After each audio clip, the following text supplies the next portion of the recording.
So, Shadow of Rose was released less than a month ago, Resident Evil Village's long-awaited DLC. And in this brief video, I will outline my opinions on the DLC. In my opinion, there was a big problem that RE7 had, and that's with Ethan's movement. He ran like he was constipated the whole entire game. Even after unlocking the running shoes, a post-game reward, that still didn't help any. I get making the character slow is supposed to invoke a sense of dread, but I don't know about you, if a creature is pursuing me to kill me, I'll be booking it, not running like I have shit stuck up my ass. And this was something they have already fixed in the base game. Why bring it back in this DLC?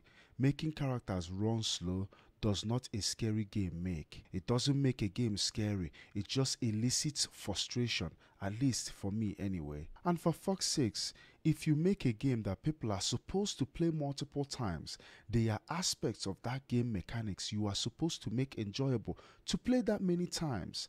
And running like a snail is definitely not one of them. And another one is the ability to skip cutscenes. I know someone spent time making those cutscenes. For the first playthrough, it's fine, but for subsequent playthroughs, it just makes the game a chore to get through. But thankfully here, you can still skip cutscenes, just like in the base game. And what happened to post-game rewards like infinite ammo or infinite power abilities in the case of this DLC? And this might be nitpicking, but it would have been nice if Rose had more powers to play with.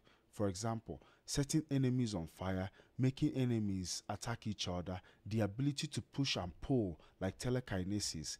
In the beginning of the game, the first enemy you met, Rose displayed an ability akin to that of telekinesis. Even if all these abilities or these new abilities I just stated were something added as a post-game reward after beating the game on a certain difficulty, just to add a little bit of replayability to this mode, I don't necessarily mind the reuse of the same locations in the base game, but I don't think it works well here. It felt like I was playing the base game but with different enemy types.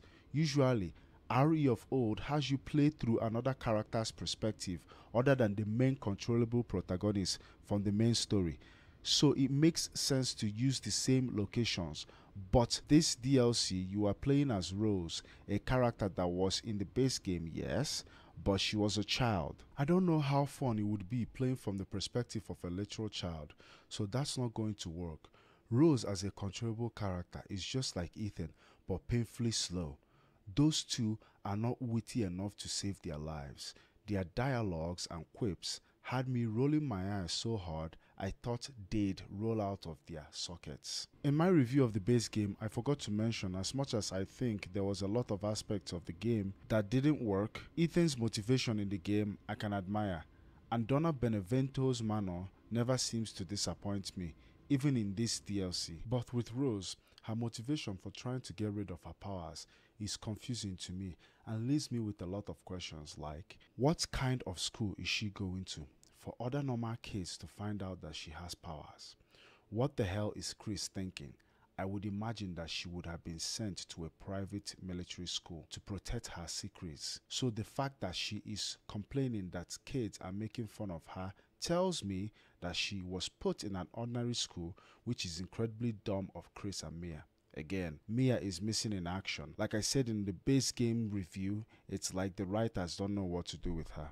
Let's talk about the cores. The cores are these plant-looking things that are generated by the Megamycete that Rose has to break with her powers to get access to areas blocked off by them or get access to resources that are trapped by them. There is a big problem I have with how Capcom chose to have you interact with them. I don't know if it's just me, but some cores you can break them from far away, and others you have to come very close in order to break them, which is very frustrating. It's like the running theme is using cheap tricks to manufacture tension, but instead of me being tense, I tend to get annoyed at it. Because 1 minute I can break a cord that is quite a ways, and the next second or next minute I can't even break one cord that is very close to me fast enough. And what about Ethan? Did he die or live after the DLC's ordeal? Because at the end of the game, when Rose and the agent was driving away, you can still see someone walking towards them. So maybe Ethan isn't dead. Also, what's with Capcom still trying to hide his face? They know we've seen it already. About the antagonist, I got excited when I saw the Duke as the antagonist. I was eager to find out why he was this way in the DLC, when in the base game he was mostly harmless, but at last Capcom did not properly explain to us what was going on with him. Did Mother Miranda corrupt him? Speaking of the devil, Miranda is back as the main antagonist, and if you watched my review of the base game, link in description, you know why I don't think Mother Miranda works as the main antagonist. But Jesus, Capcom keeps trying to convince us otherwise. Even the last boss fight with Mother Miranda in this game is the same as the base game with just little changes. In short, the DLC felt rushed. If they didn't have time for it, they should have just shelved it and finished it after RE4 Remake has been released.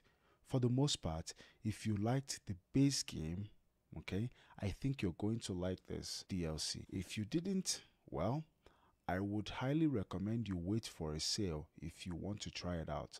Another good thing with the DLC is that it comes with the third person perspective mode.